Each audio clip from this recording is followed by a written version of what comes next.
வணக்கம் and welcome to Good Morning தமிழா. வருண், உங்களுடைய வாழ்க்கையில வந்து ஒரு கேள்வியை நீங்க வந்து ரொம்ப ஃபேஸ் பண்ணியிருப்பீங்க. என்ன பண்ணாலும் வெயிட் போட மாட்டேறிய வருண், என்ன பண்ற? டயட் கண்ட்ரோலா, எக்ஸசைஸா? இந்த கேள்வி நீங்க வந்து சந்திச்சிருக்கீங்களா இல்லையா? நான் இதே வந்து பாசிட்டிவா வேற மாதிரிலாம் நிறைய பேர் எங்கிட்ட கேட்டிருக்காங்க. எப்படிங்க நீங்க இவ்வளவு ஃபிட்டா இருக்கீங்க, வெயிட்டே போட மாட்டீங்க? அள்ளி தெளிச்சிருப்பீங்களே. நான் டயட் மெயின்டைன் பண்றேன், ஜிம் போறேன். இல்லங்க, இப்போ நான் ஃபிட்டா இருக்கணும் இல்லையா, அது ரெண்டாவது விஷயம். ஆனா அந்த எடையை ஏத்திட்டு பாத்தீங்கன்னா குறைக்காம இல்ல வந்து ஃபிட்னஸ் நோக்கி போயிட்டு இருக்கவங்க தான் இன்னைக்கு அதிகமாயிட்டாங்க அப்படின்னு வந்து சொல்லலாம் இல்லையா. இன்ஃபேக்ட் வந்து நிறைய பேரோட எக்ஸ்பெண்டிச்சர் அப்படிங்கிறது பாத்தீங்கன்னா அந்த ஃபிட்னஸ் நோக்கி தான் இருக்கு அப்படின்னு சொல்றாங்க. இன்ஃபேக்ட் வந்து ஒல்லியா இருக்கிறது அப்படிங்கிற நான் ஃபிட்டா இருக்கிறதுன்னு சொல்ல வரல. இருந்தாலும் வந்து நமக்கு அந்த ஃபிட்டா இருக்கிறதுக்கான முக்கியத்துவம் டெய்லி தெரிஞ்சுக்கணும் அப்படின்னா வந்து பாத்தீங்கன்னா எனக்கே நம்ம ஹெல்த் கொஞ்சம் கீழே இறங்கிச்சுனா தான் அதோட ஃபிட்னஸ் நம்மளுக்கு எந்த அளவுக்கு குறைஞ்சிருக்கு அப்படின்னு தெரியும். பொதுவாக சொல்லுவாங்க, நான் ஃபர்ஸ்ட்லாம் எவ்வளோ தூரம் நடப்பேன், நான் வெயிட்லாம் தூக்குவேன், ஓடி வருவேன், ஆனால் இப்போ என்னால் முடியல அப்படின்னு சொல்றவங்களுக்குலாம் பார்த்தீங்கன்னா அவங்க வயசானதுனால அந்த மெயின் ரீசன் இருக்காது, ஃபிட்னஸ் அப்படிங்கிற விஷயம் வந்து கொஞ்சம் கம்மியாக இருக்கிறதால தான் இருக்கும் அப்படின்னு சொல்லுவாங்க. ஓகே, இவ்வளோ ஃபிட்னஸ் பற்றி இவ்வளோ விஷயங்கள் வந்து பேசும்பொழுது எனக்கு ஒரு கதை தான் ஞாபகத்துக்கு வருது. சின்ன வயசுல வந்து பீர்பால், அக்பர் கதைகள், நீதி கதைகள் அப்படின்னா நம்ம வந்து படிச்சிருப்போம் இல்லையா. எவ்வளோ நாள் ஆச்சுல அதெல்லாம் பாடமா படிச்சு அப்பப்போ கேட்டு அதெல்லாம். ஆனால் நிறைய எடிஷன் இருக்கு இல்லையா அந்த கதைகள், நிறைய எடிஷன், நிறைய பேர் வந்து அது மூலமா சொந்த கதைகள்லாம் வந்து உருவாக்கியிருக்காங்க. அப்படி ஒரு கதையை தான் வந்து நான் படித்தேன். அக்பர் வந்து ஆட்சி செஞ்சுட்டு இருந்தாரு இல்லையா. அப்போ வந்து அந்த நாட்டில் இருக்க ஒருத்தர் வந்து அக்பருக்கு வந்து ஒரு சேலஞ்ச் வந்து கொடுக்குறாரு. என்னுடைய வேலையால வந்து நான் அவருடைய அரண்மனைக்கு வந்து அனுப்பி வைக்கிறேன், நீங்க அவனுக்கு வந்து ரெகுலரா சாப்பாடு வந்து கொடுத்துக்கிட்டே இருக்கணும், அவனை சாப்பிட்டுக்கிட்டே இருப்பான். ஆனா என்னன்னா 15 நாள் கழிச்சு நான் திருப்பியும் வருவேன், அவனோட வெயிட்டை செக் பண்ணுவேன், நான் இங்க அனுப்பும் போது என்ன வெயிட்ல அவன் இருந்தானோ அதே வெயிட்ல தான் அவன் இருக்கணும், அதுக்கு மேல அவனுக்கு வந்து ஏறவும் கூடாது இறங்கவும் கூடாது அப்படிங்கிற மாதிரி வந்து சொல்லியிருக்காரு. இவரும் வந்து என்ன பண்றது அப்படின்னு தெரியாம வேற யாரை கூப்பிடுவாரு, பீர்பால் வந்து கூப்பிடுறாரு. பீர்பால் வந்து ஓகேப்பா, சேலஞ்ச் அக்செப்டட் அப்படின்னு சொல்லிட்டு அந்த வேலையாள வந்து கூப்பிட்டு வந்து சொல்லிடுறாரு. அதுக்கப்புறம் என்ன ஆகிருக்குன்னா, அவர் வந்து ஒரு ரூம்குள்ள வந்து அடைச்சு தினமும் சாப்பாடு வந்து கொடுத்துக்கிட்டே இருக்காங்க, அவரும் வந்து சாப்பிட்டுட்டே இருக்காரு. 15 நாள் கடந்தது. 15வது நாள் வந்து அந்த பர்டிகுலர் பர்சன் வந்து வெயிட் செக் பண்ணா அப்படியே இருக்காரு. ராஜாக்குமே வந்து பயங்கர ஆச்சரியமா போயிடுச்சு. இது எப்படி பீர்பால் நீ வந்து சாதிச்ச அப்படின்னு வந்து கூப்பிட்டு கேட்கிறாரு. அங்கதான் நம்ம பீர்பால் வந்து அவரோட கிட்னியை வந்து யூஸ் பண்ணியிருக்காரு. என்ன பண்ணியிருக்காரு அப்படின்னா, ஒரு அறையில வந்து இவரை தங்க வச்சிருக்காரு இல்லையா, யார் அந்த வேலையால. அதுக்கு பக்கத்து அறையில வந்து ஒரு சிங்கத்தை வந்து பூட்டி வச்சிருக்காரு.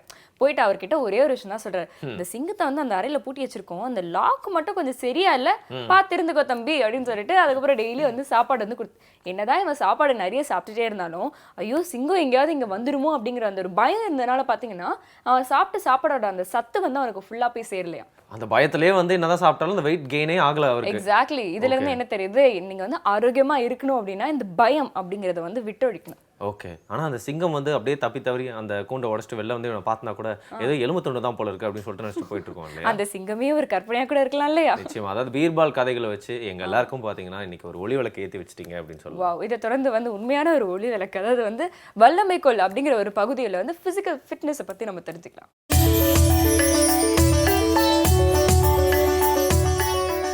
என் இனிய காலை வணக்கங்கள். இன்னைக்கு நம்ம பார்க்க போகிறது சூரிய நமஸ்காரத்தோடைய அடுத்த 4 ஆசனங்களை இன்னைக்கு பார்க்க போகிறோம். சூரிய நமஸ்காரம் பண்ணால் இன்னென்னலாம் பெனிஃபிட்ன்றதை முதலே சொல்லியிருக்கேன், இருந்தாலும் இப்போ சொல்கிறேன். ஃப்ளெக்சிபிலிட்டி நல்லா இன்க்ரீஸ் ஆகும். ரொம்ப வெயிட்டாக இருக்கிறவங்களுக்கு பர்ஃபெக்ஷனாக இல்லாமல் உங்களால் என்ன முடியுதோ அதை நீங்கள் செய்யுங்க. நீங்கள் அந்த வகையில் பண்ணும்போது ஒரு மாதத்தில் கண்டிப்பாக 2 கிலோ வரைக்கும் நல்லா குறைக்கலாம். முக்கியமாக ஃப்ளெக்சிபிலிட்டி இன்க்ரீஸ் பண்ணணும், அதுதான் ரொம்ப முக்கியமே. அந்த வகையில் இன்னைக்கு அடுத்த 4 ஆசனத்தை பார்ப்போம். இப்போ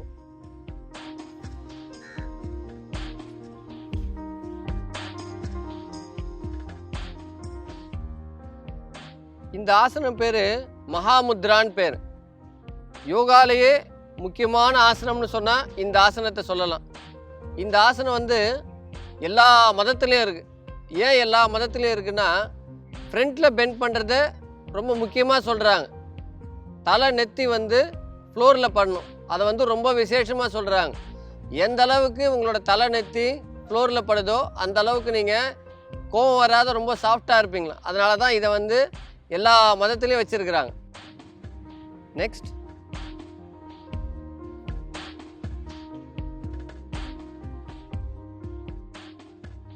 அடுத்தது வந்து கம்ப்ளீட் லைங் டவுன் போஸ்டர். இந்த போஸ்டரில் வந்தாலே நீங்கள் போதும், ஏன்னா இப்போ ஒரு சில பேரால் கீழே உட்காரவே முடியல. அடுத்து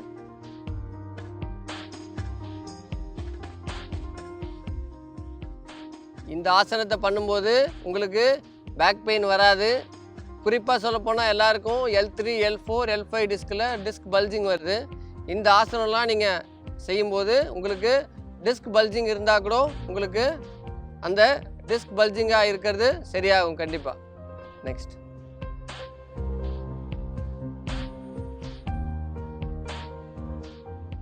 ஃப்ளெக்சிபிலிட்டிக்கான யோகா இது.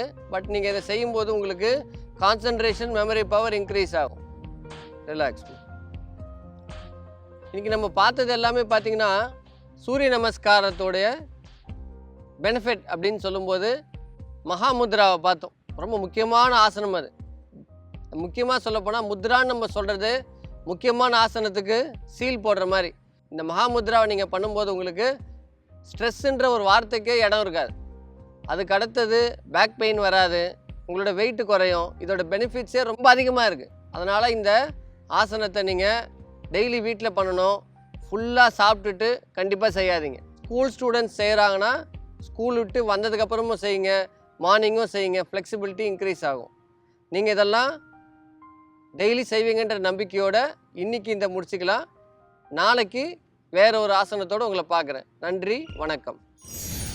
ஜென்ரலாக நம்ம ஃபிசிக்கல் ஃபிட்னஸ் அப்படின்னாலே வந்து எடுத்துக்கக்கூடிய விஷயங்கள்லாம் தாண்டி நம்ம ஷோவில் வந்து ஒரு நாளும் டிஃப்ரெண்ட்டாக நிறைய விஷயங்கள் கற்றுக் கொடுத்துட்டு இருக்காங்க இல்லையா? ஸோ நம்ம வந்து இந்த மாதிரி ஒரு ப்ராக்டிஸில் தான் லைஃப் ஃபுல்லாக நம்மளுக்கு தேவையான விஷயங்கள்லாம் பண்ணிட்டு இருக்கணும் அப்படின்னு இல்லை. ஒரு வயசுக்கும் ஏற்ற மாதிரியான விஷயங்கள்லாம் பண்ணிட்டு இருக்கேன். இப்போ வந்து 20s ஒருத்தரால் ஜிம்முக்கு போயிட்டு நல்ல ஒர்க் அவுட்லாம் பண்ண முடிஞ்சது அப்படின்னா அவரால் அதே மாதிரி ஒரு 30s 40s செய்ய முடியும் அப்படிங்கிறது இல்லை. அதனால தான் வந்து பார்த்தீங்கன்னா டிஃப்ரெண்ட் கைண்ட்ஸ் ஆஃப் வல்லமை கொள்கிற விஷயங்கள்லாம் இருக்குது. அதெல்லாம் நம்ம இந்த பகுதியில் கற்றுட்டு இருக்கோம் அப்படின்னு. நிச்சயமா இதே மாதிரி தொடர்ச்சியாக வந்து எக்கச்சக்கமான விஷயங்கள் நம்மளுடைய நிகழ்ச்சியில் வந்து காத்துட்டு இருக்கு. ஒரு சின்ன விளம்பர இடைவேளைக்கு அப்புறமா தொடர்ந்து பேசலாம். இது உங்கள் good morning Tamil. Welcome back. இது உங்கள் குட் மார்னிங் தமிழ். உறவை மருந்து அப்படிங்கிற ஒரு பகுதியில் வந்து பார்த்தீங்கன்னா தொடர்ச்சியாக உமார் ராகவன் அவர்கள் வந்து நிறைய விஷயங்கள் வந்து எடுத்து சொல்லிட்டே இருக்காங்க. இப்போ சின்ன வயசுல வந்து நம்மளுக்கு வந்து பார்த்தீங்கன்னா நிறைய அட்வைசஸ் வந்து கிடைக்கும். எக்கச்சக்கமான அட்வைசஸ் வந்து கிடைக்கும். வீட்டில் வந்து அட்வைஸ் பண்ணுவாங்க, ஸ்கூல்லையும் அட்வைஸ் பண்ணுவாங்க, திருப்பி டியூஷன் போனால் அங்கே அட்வைஸ் பண்ணுவாங்க.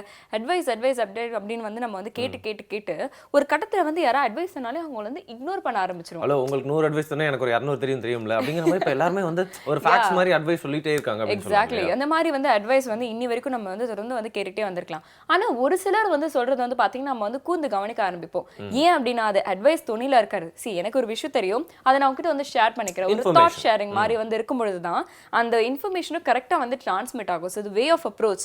நம்ம எந்த விதத்துல ஒரு விஷயத்தை கம்யூனிகேட் பண்றோம் அப்படிங்கிறது முக்கியமான ஒரு ஆஸ்பெக்ட் இல்லை. நீங்க ஒரு பர்சனுக்கு ஏதாவது ஒரு விஷயம் சொல்ல விரும்புறீங்க, நீங்க ஒரு நல்ல நண்பரா இருக்கீங்க அப்படின்னா அது அட்வைஸ் மோட்ல சொல்லாம வந்து பாத்தீங்கன்னா இந்த மாதிரி தாட் ஷேரிங்கா இருந்தா நல்லது. அதனால தான் ஒரு தாட் ஷேரிங்கை வந்து உமார் ராகவன் பண்ண போறாங்க. என்ன சொல்றாங்க அப்படிங்கிறத பார்க்கலாம். இன்னைக்கு நம்ம என்ன உணவுப் பொருள் பார்க்க போறோம்னா அது வரகரிசி. இது எதுக்கு நம்ம ஒரு ஸ்கூல் கோயிங் சில்ட்ரனுக்கு போய் வரகரிசி பற்றி பேசுகிறோம் அப்படின்னு நம்ம நினைக்கலாம். இந்த வரகரிசி அப்படின்னு நம்ம சொல்லும்போது இது ஒரு சிறுதானியம், அது நம்ம எல்லாருக்கும் தெரியும். இத்தனை ஒரு குழந்தை பருவத்தில் ஒவ்வொரு ஸ்டேஜ்லேயும் என்ன மாதிரி ஃபுட்டு சாப்பிடலாம், என்ன மாதிரி உணவு கலந்த மருந்துகள், அந்த மாதிரி நம்ம ஃபுட்டில் ஆட்டோமேட்டிக்காக வரக்கூடிய எவ்வளவோ விஷயங்கள் நம்ம பார்த்துட்டு வரோம். அதில் இந்த வரகரிசி எங்கேருந்து வருதுன்னு நீங்கள் கேட்கலாம். இந்த வரகரிசி ஒரு முக்கியமான பொருள். நான் ஏன் நினைக்கிறேன்னா இதில் உள்ள அந்த ஃபைபர் சத்து, இதில் உள்ள ஒரு கால்சியம், இதில் உள்ள ஒரு புரோட்டீன் சத்து இப்போ இருக்கிற குழந்தைகளுக்கு ரொம்ப தேவைங்க. வரகரிசியை நம்ம இப்படி தான் சாப்பிடணும்னு அவசியம் இல்லைங்க. அவங்களுக்கு வந்து நீங்கள் அது இட்லி தோசை மூலியமாக கூட தரலாம். ஏன் நான் இந்த பர்டிகுலர் சிறுதானியத்தை பற்றி ஏன் பேசுகிறேன் நீங்கள் அநேகமாக கேட்பீங்க. அது ஏன் அப்படின்னா இந்த சிறுதானியத்தில் வந்து பசங்களுக்கு, தட் இஸ் ஒரு சின்ன வயசு பசங்க அப்படின்னு பார்த்தோன்னா இந்த 3 வயசுலேயே நான் சொல்கிறேன் இல்லையா, அவங்களுக்கு வந்து ஜீரணம் ஈஸியாக ஆகக்கூடிய ஒரு சிறுதானியம் இது. அது ஆனால் இதை என்னால் என்ன பண்ணுறாங்க, இது வந்து ஒரு விதத்தில் தான் கொடுக்கணும் அப்படின்னு நினைக்கிறேன். இப்போ பார்த்தீங்கன்னா மார்க்கெட்டில் வரகரிசி பிஸ்கெட் கூட அவைலபிளாக இருக்குங்க. ஸோ அந்த மாதிரி பசங்களுக்கு இந்த வரகரிசியை நம்ம சின்ன வயசுலேயே ஆரம்பிக்கிறது ரொம்ப நல்லது. அதுவும் நான் சொல்கிற மாதிரி இதை வந்து அவங்க சாதம் ரூபத்தில் அதிகமாக ப்ரிஃபர் பண்ணி சாப்பிட மாட்டாங்க. ஏன்னா இது கொஞ்சம் டேஸ்ட் அவங்களுக்கு பிடிக்காமல் இருக்கும். அதனால் இட்லியோ தோசையோ அந்த விதத்தில் நம்ம அவங்களுக்கு இன்ட்ரடியூஸ் பண்ணிட்டோம்னா அவங்களுக்கு அந்த டிஃப்ரென்ஸ் கூட தெரியாமல் நம்ம அதை டேஸ்டியாக பண்ணி கொடுக்கலாம். இதில் ஒரு முக்கியமான விஷயம் என்னென்னா, நம்ம நார்மலாக இப்போ சாப்பிட்றோம் இல்லையா, அரிசி சாதம் சாப்பிட்றோம், இல்லாட்டி ஒரு சப்பாத்தி சாப்பிட்றோம். அநேகமாக இதில் வந்து நம்ம ஆட் பண்ணுற அந்த தானியங்கள் இருக்குது இல்லையா, அது எல்லாமே ஒரு ரீஃபைண்டு தாங்க. எல்லாமே வந்து ஒரு ஸ்டேஜ் உள்ள நம்ம அதை வயல்லேருந்து எடுத்துட்டு அவங்க வந்து ஒரு ப்ராசஸிங் ஸ்டேஜில் போட்டு தான் நம்மளுக்கு தராங்க. அப்படி பண்ணும்போது நிறையா சத்துக்கள் அதுலேருந்து ஓடி போயிடுறது. மெயினாக இந்த நார் சத்து பசங்களுக்கு சேரறதே இல்லை. நம்ம திருப்பி இந்த சப்பாத்தியோ இல்லாட்டி இந்த மாதிரி வெரைட்டியே நம்ம கொடுத்துட்ருக்கோம், இல்லாட்டி நம்ம ஒரு சாதமே கொடுத்துட்ருக்கோம். ஸோ அவங்களுக்கு நம்மளுக்கு நாறு சத்து சேருறது ஒரு பக்கம் இருந்தாலும் பசங்களுக்கு சுத்தமாகவே அந்த நாறு சத்து போய் சேர மாட்டேங்குது. இதனாலேயே இந்த உடல் பருமன் அதிக அளவில் வந்து பசங்களுக்கு வருது. இந்த நாறு சத்து ஏன் சின்ன பசங்களுக்கு முக்கியம்னா மெயினாக அவங்களோட உடல் பருமனை குறைக்க தானுங்க. அதனால அவங்களுக்கு வந்து நல்ல விதத்தில் இந்த வரகரிசியை நம்ம கொடுத்துட்டே இருக்கணும். இன்னொன்று முக்கியமான விஷயம் இதில் நம்ம என்னன்னு பார்த்தோம்னா, அவங்களுக்கு கொடுக்க வேண்டிய அந்த அரிசியோட அமௌண்ட்டை வந்து நம்ம டெய்லி நம்ம எப்படி சாப்பிட்றோமோ அதுலேயே நம்ம மேனேஜ் பண்ணிக்கலாம். இதை வந்து டெய்லி தரணும்னு அவசியம் கிடையாது. இது ஒரு நாள் விட்டு ஒரு நாள் அந்த மாதிரி நம்ம தரலாம். இது நான் முன்னாடியே இன்னொரு பொருள் கூட சொல்லியிருந்தேன், ராகி சொல்லியிருந்தேன் இல்லையா, அதை கூட ஆல்டர்னேட் அப்படின்னு நம்ம சொல்லுவோம் இல்லையா, அந்த மாதிரி மாற்றி மாற்றி கொடுக்கலாம். அப்படி கொடுக்கும்போது பசங்களுக்கு அந்த ஒரு டேஸ்ட் டிஃப்ரென்ஸ் நல்லாவே தெரியும். அண்ட் அவங்களுக்கு வந்து என்ஜாய் பண்ணி அவங்க சாப்பிட்ற மாதிரி நம்ம இதை கொண்டு வரலாம். இன்னொரு முக்கியமான விஷயம் வரகுல பார்த்தீங்கன்னா, அதில் இருக்கிற சில சத்துக்கள் வந்து எதிர்ப்பு சக்தியை நல்ல விதத்தில் அவங்களுக்கு கொண்டு போகிறது. இது என்னன்னா, அரிசிலேயே இந்த சக்தி இருக்குங்க. ஆனால் நம்ம அரிசியாக அது நம்ம சாதமாக பண்ணி சாப்பிட்றதுக்குள்ள அதில் இருக்கிற எல்லா சத்துக்களும் நம்ம எடுத்துடுறோம். அதனால தான் நம்மளுக்கு அந்த சத்து போய் சேர மாட்டேங்குது. வேற இந்த சிறுதானியமாக நம்ம சாப்பிடும்போது அநேகமான சத்துக்கள் அதில் அப்படியே அடங்கியிருக்கு. இந்த ப்ராசஸிங்கில் கூட இந்த வரகரிசியோட சத்துக்கள் அநேக அளவில் போகாதுங்க. அதனால தான் பசங்களுக்கு நம்ம இதை கொடுத்தோன்னா அவங்களுக்கு வந்து இந்த நியூட்ரிஷன் நல்ல விதத்தில் போய் சேருது. இந்த வரகரிசியோட நாறு சத்து பற்றி பார்த்தோம். இன்னொரு முக்கியமான விஷயம் பி விட்டமின்ஸ். இந்த பி விட்டமின்ஸ் நிறையா பசங்கள்லாம் இப்போ எல்லா ஃபுட்டுலேயும் இருக்கிற ஒரு விஷயம்தான். ஆனால் நிறையா பசங்களுக்கு இது ஃபுல்லாக போய் சேர்றதில்ல. ஏன்னா நம்ம சாப்பிட்ற அநேகமான பொருட்களில் இந்த பி விட்டமின்ஸ் எடுத்துடுறாங்க. ஏன்னா அந்த ப்ராசஸிங்கில் அது ஈஸியாக போயிடும். அவர் நம்ம வந்து ஏதான ஒரு ஃபுட்டு குக் பண்ணி சாப்பிட்டோம்னாலே இதெல்லாம் ஒரு வாட்டர் சால்யூபிள் விட்டமின் சொல்லுவோம். தட் இஸ் இதெல்லாம் தண்ணியில் டிசால்வ் ஆகிடுங்க. இதனால நம்ம பசங்களுக்கு பாடியில் போய் இது சேராது. அதனால இந்த பி விட்டமின்ஸ் உள்ள பொருள் அப்படின்னு பார்த்தோன்னா எல்லா சிறுதானியத்துலேயும் இருக்குது. அது வந்து நல்ல அளவில் வரகரிசிலையும் இருக்குது. அதனால இந்த வரகரிசியை நம்ம அடிக்கடி பசங்களுக்கு உபயோகப்படுத்தணும். அவங்களுக்கு பிடிக்கிற மாதிரி நீங்கள் அதை ப்ரெசென்ட் பண்ணி பிடிக்கிற ஒரு விதத்தில் நம்ம கொடுத்தோன்னா அவங்க ரொம்ப விரும்பி சாப்பிடுவாங்க. இந்த மாதிரி இன்னும் நல்ல நல்ல பல விஷயங்களோட நாளைக்கு பார்க்கலாம். நன்றி, வணக்கம். ஒரு நல்ல தாட் ஷேரிங்காக இருந்துச்சு அப்படின்னு சொல்லலாம். பட் தாட் ஷேரிங் வந்து இந்த மாதிரி எக்ஸ்பர்ட்ஸ் கிட்ட கேட்கும்போது எப்பவுமே வர மாதிரி தான் இருக்கும். பட் ஜென்ரலாக நம்ம அந்த தாட் ஷேரிங் பண்ணுறது எல்லாமே வந்து பார்த்தீங்கன்னா பொதுவாக அந்த பேச்சு நடையிலே ஒரு எக்ஸாஜரேட் பண்ணி தான் ஒரு விஷயத்தை சொல்லுவோம். ஒரு பாயிண்ட் தெரிஞ்சால் கூட அது கூட நம்மளே இன்னொரு பாயிண்ட் ஆட் பண்ணி சொல்கிறது, மாடிஃபை பண்ணி சொல்கிறது வந்து ரொம்ப அதிகமாகிடுச்சு அப்படின்னு சொல்லலாம். அதவே அரௌண்ட் இதே மாதிரி தான் நம்மகிட்ட யாராவது சொன்னாலும் வந்து அதில் தேவையில்லாத நிறைய விஷயங்கள்லாம் சேர்த்து சொல்லுவாங்க. ஏன்னா கூகுள்லேயே பார்த்தீங்கன்னா அந்த மாதிரி இன்ஃபர்மேஷன்ஸ்லாம் நிறையா இருக்கும். ஸோ நீங்கள் டேரெக்டாக எதுவுமே நம்பாமல் ஆத்தென்டிக்கான இன்ஃபர்மேஷன் நம்பி உங்களோட லைஃப் ஸ்டைல் அதை புகுத்துறது ரொம்ப நல்லது அப்படின்னு சொல்லி. எக்ஸாக்ட்லி. அதனால தான் வந்து பார்த்தீங்கன்னா ஆத்தென்டிக்கான இன்ஃபர்மேஷனை எக்ஸ்பர்ட்ஸ் கிட்ட வந்து கேட்கணும் அப்படிங்கிறது வந்து ரொம்ப அண்டர்லைனிங்கான ஒரு ஃபேக்டர். ஸோ அது சம்பந்தமாக தான் நம்மளுடைய நிகழ்ச்சியில் வந்து பார்த்தீங்கன்னா ஒரு எக்ஸ்பர்ட் ஒரு சின்ன சின்ன தாட்ஸ் வந்து ஷேர் பண்ணிட்டு இருக்காங்க. எக்கச்சக்கமான விஷயங்கள் காத்துட்டு இருக்கு. ஒரு சின்ன விளம்பர இடைவேளைக்கு அப்புறமா தொடர்ந்து பேசலாம். இது உங்கள் குட் மார்னிங் தமிழ்.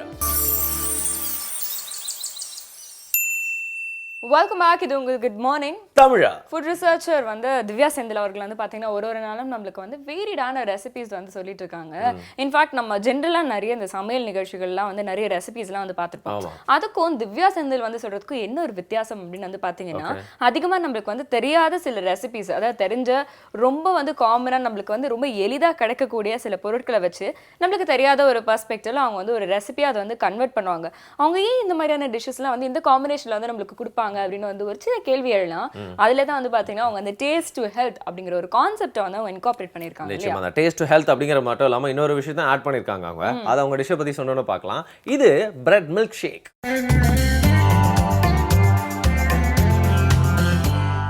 அனைவருக்கும் வணக்கம். நம்மளோட டேஸ்டி டு ஹெல்த்தி பகுதியில் வந்து நம்ம வெரைட்டி ஆஃப் ஃபுட்ஸ் வந்து பார்த்துட்ருக்கோம். அதே மாதிரி இன்றைக்கி நம்ம பார்க்குறது வந்து ஒரு சூப்பரான மில்க் ஷேக் தான் பார்க்க போகிறோம். Bread milk shake. தேவையான பொருட்கள் என்னென்னு பார்த்துடலாம்.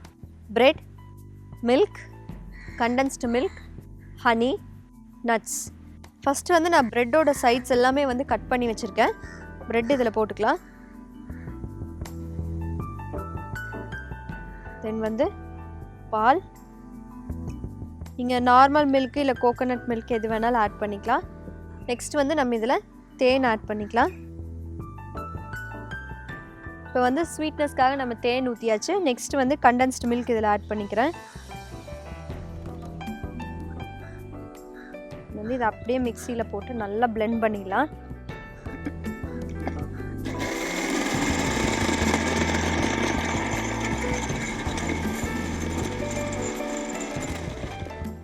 பொதுவாகவே வந்து நம்ம ப்ரெட் யூஸ் பண்ணி சாண்ட்விச்சஸ் பண்ணியிருப்போம்.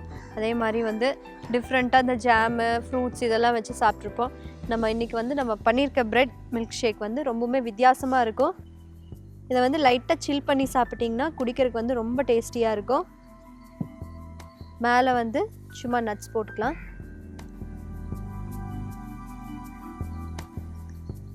உங்களுக்கு வீட் பிரெட் கிடச்சதுன்னா வீட் பிரெட் கூட இதில் ஆட் பண்ணிக்கலாம். நம்மளோட பிரெட் மில்க் ஷேக் தயாராகிடுச்சு.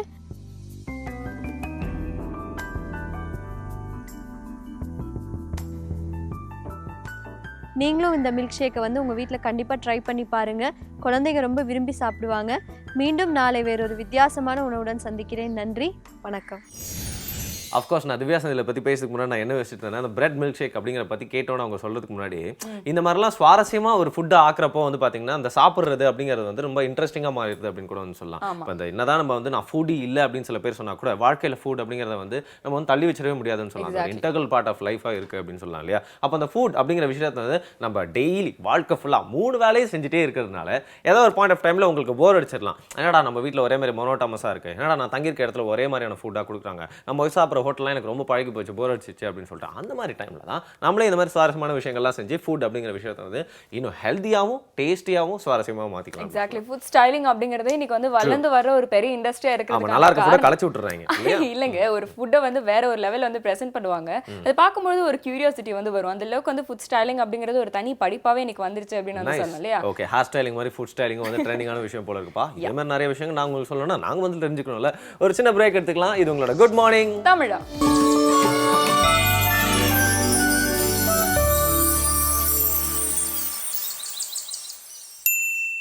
Welcome back. இது உங்க குட் மார்னிங் தமிழா. ஸ்ட்ரெஸ் அப்படிங்கிற இந்த ஒரு 5 எழுத்தா 4 எழுத்தா STRES. இப்போ எதுக்கு ஸ்ட்ரெஸ்ஸை பத்தி பேசுறீங்க? நான் அதெல்லாம் இல்ல கூட வந்து பாத்தீங்கன்னா குட் மார்னிங் தமிழ் அப்படின்னு சொல்லிட்டு சிரிச்சு பாசிட்டிவா தானே பேசிட்டு இருக்கோம். கரெக்ட்டுங்க. ஆனா பாருங்க, நம்பர் கூட என்னால என்ன முடியலையே அப்படின்னு வந்து ஸ்ட்ரெஸ் ஆகுது. ஸ்ட்ரெஸ்ன்ற வார்த்தையை கரெக்டா ப்ரொனவுன்ஸ் பண்ணலையே அப்படின்னு வந்து ஸ்ட்ரெஸ் ஆகுது. இப்படி தொட்டதுக்கெல்லாம் ஸ்ட்ரெஸ் ஆகிற ஒரு காலகட்டத்துல தான் நம்ம இருக்கோம். இது வந்து ஒரு ஃபன்னி நோட்ல சொல்ல, உண்மையாவே இன்னைக்கு நிறைய பேருக்கு வந்து பாத்தீங்கன்னா சிறு சிறு விஷயங்களுக்கும் வந்து ஒரு ஸ்ட்ரெஸ் அப்படிங்கிற ஒரு ஃபேக்டர் வந்து ஒரு பெரிய ஒரு வில்லனா வந்து எதிர்க்க நிக்கிறாங்க. சில பேருக்கு ஸ்ட்ரெஸ் அப்படிங்கிறது வாழ்க்கையில இருக்கலாம், சில பேருக்கு ஸ்ட்ரெஸ் வந்து அவங்க ஜாப்ல இருக்கலாம். பட் சில ஆக்குபேஷன்லாம் வந்து பாத்தீங்கன்னா இப்போ வாரம் 7 நாள் வேலை இருக்குது அப்படின்னா ஒரு 2 நாள் 3 நாள் ஸ்ட்ரெஸ் இருக்கலாமா?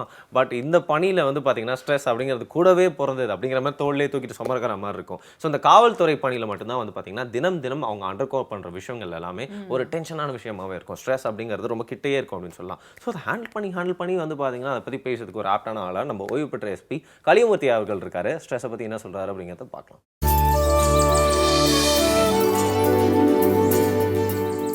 நேற்று நாம் உடல் நலத்தை பற்றியும் உடற்பயிற்சியின் அவசியத்தை பற்றியும் பார்த்தோம். இன்று மன அழுத்தம், டென்ஷன் சொல்கிறோமே, அதனால் என்ன விளைவுகள் ஏற்படுகிறது என்பதை ஆதாரபூர்வமாக நான் உங்களிடம் விளக்க விரும்புகின்றேன். சமீபத்தில் மகாராஷ்டிர மாநிலத்தில் சாங்வி அப்படிங்கிற ஒரு மாவட்டத்தில் ஒரு மிகப்பெரிய இதய அறுவை சிகிச்சை நிபுணரிடம் 2 பேர் தன்னுடைய இதயத்தை காண்பிப்பதற்காக வருகின்றார்கள். 2 பேருமே மார்வாடிகள், ஜவுளி வியாபாரம் பண்ணுறவங்க. 2 பேருமே அதே ஊரை சேர்ந்தவங்க. ஒருவருடைய வயது 72, இன்னொருவருடைய வயது 44. இதில் என்ன வேடிக்கை என்றால் 2 பேருடைய இதயத்தையும் அந்த மருத்துவர் தனித்தனியாக சோதிக்கின்றார். 72 வயதுக்காரரினுடைய இதயம் 44 வயதுடையவருடைய இதயத்தை விட நன்றாக இருக்கின்றது. ஆனால் 44 வயதுடையவருடைய இதயம் 70 வயதிற்கு மேல் உள்ளவர்களுடைய இதயத்தை போல வேர் அண்ட் டேர்னு சொல்லுவாங்க, உழைத்து களைத்து போகிறோம் இல்லையா, அது மாதிரி களைத்து போன இதயமாக, நிறைய இடங்களிலே இரத்த அடைப்புகள் இருக்கின்ற இதயமாக இருப்பதை அவர் கவனிக்கின்றார்.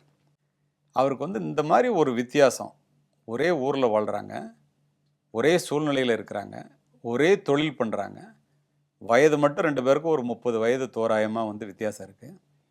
ஆனால் இளைஞருடைய இதயம் வந்து முதியவருடைய இதயம் போலவும், முதியவருடைய இதயம் வந்து இளைஞருடைய இதயம் போலவும் இருக்குமே.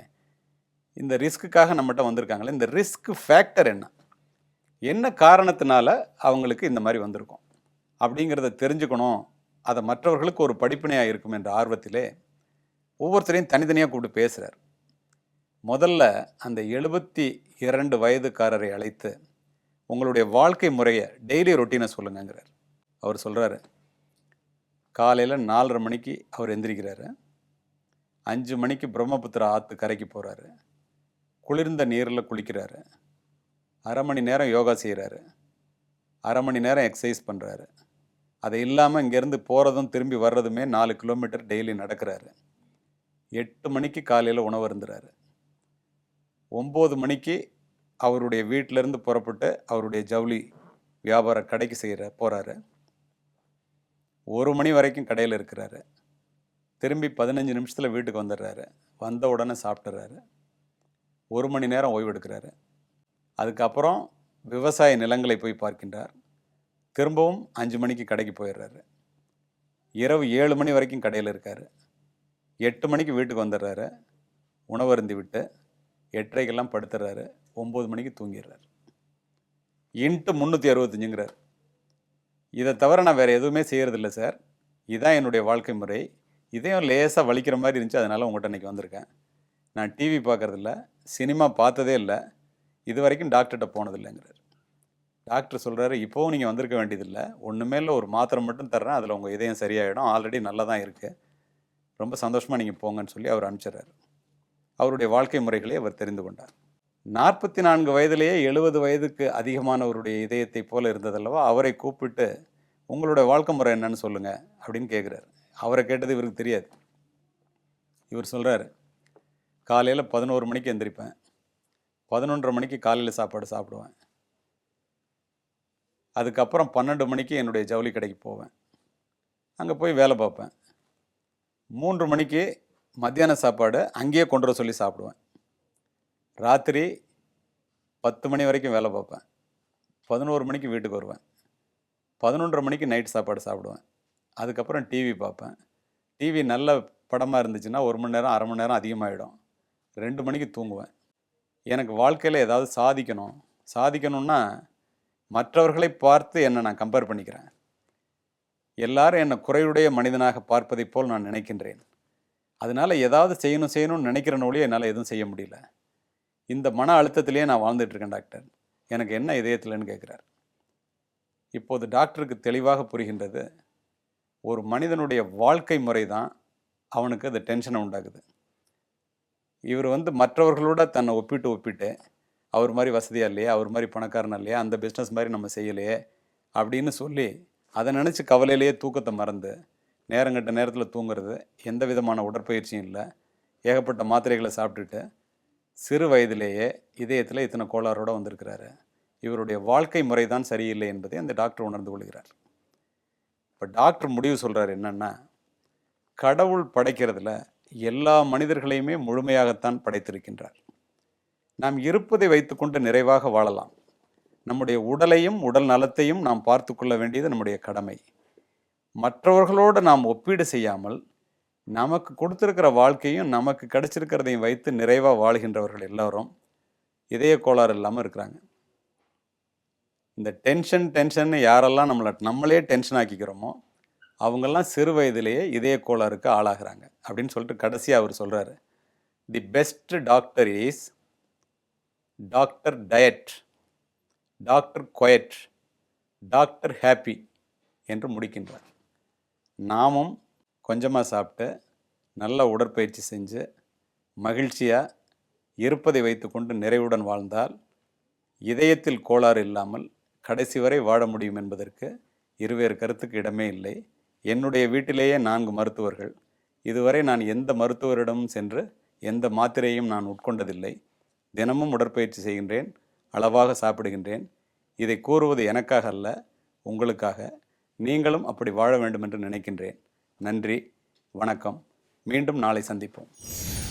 ஓகே, ஸ்ட்ரெஸ் அப்படிங்கிற விஷயத்தை பற்றி பார்த்தீங்கன்னா, நான் ஏற்கனவே சொன்ன மாதிரி இந்த ப்ரொஃபஷனில் இருக்கவங்க பேசினா எவ்வளோ தெளிவாக இருக்கும் அப்படிங்கிறதுக்கு சரியான எக்ஸாம்பிள் தான் நம்மளோட ஓய்வு பெற்ற எஸ்பி கலியமூர்த்தி அவர்கள். எக்ஸாக்ட்லி. ஏன்னா நீங்கள் சொன்ன மாதிரி இந்த ஸ்ட்ரெஸ் அப்படிங்கிறது கூடவே கூட்டிகிட்டு வந்துடுவாங்க.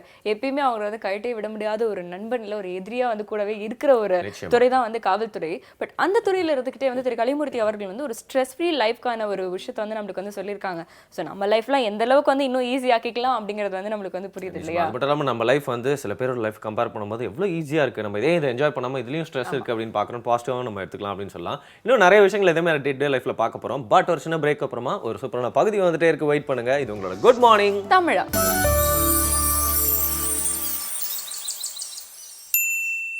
Welcome back. இது உங்களுக்கு குட் மார்னிங் தமிழா. செய்தி துளிகளில் வந்து பார்த்தீங்கன்னா இந்த மொழி பிரச்சனை அப்படிங்கிறது எந்த அளவுக்கு வந்து எந்த செக்டர் எல்லாம் பாதிக்கப்பட்டிருக்கு அப்படிங்கிறத பற்றி தான் வந்து ஒரு முக்கியமான ஒரு நியூஸ் வந்து காத்துட்டு இருக்கு. Okay, nice. செய்தி துளிகளை பார்க்கலாம்.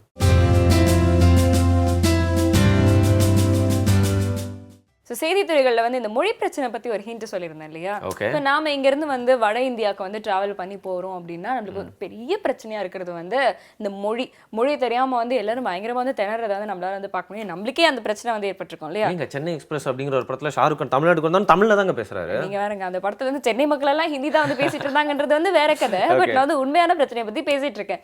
இந்த பிரச்சனை வந்து நம்மளுக்கு மட்டும் தான் இருக்குன்னு பார்த்தா ஒரு புலி பாவாக போய் வந்து ஹிந்தி தெரியாமல் வந்து கஷ்டப்பட்டுருக்குங்க. டைகர் நேஷனல் அனிமல் தான், அதுக்காக வந்து பார்த்தீங்கன்னா எல்லா லாங்குவேஜும் அதுக்கு தெரிஞ்சிருக்கணுமா என்ன? கரெக்ட்டுங்க. பாவம் இது வந்து அந்த புலிக்கு வந்து தெரியாம வந்து போயிடுச்சு. என்ன இருக்குன்னா நம்மளுடைய வண்டலூர் பூங்கா இருக்கு இல்லையா, அங்க இருந்து அந்த புலியை வந்து உதய்பூருக்கு வந்து டிரான்ஸ்ஃபர் பண்ணி கூட்டு போயிருக்காங்க. ஒரு ப்ரொமோஷன் மாதிரி கொடுத்து கூட்டு போயிருக்காங்க. இங்க வந்து பார்ன் அண்ட் பாட்டப் வந்து நம்ம சென்னை தான் இல்லையா, ஸோ வந்து தமிழ்லயே வந்து பேசி பழகி வச்சிருக்காங்க அந்த புலியை.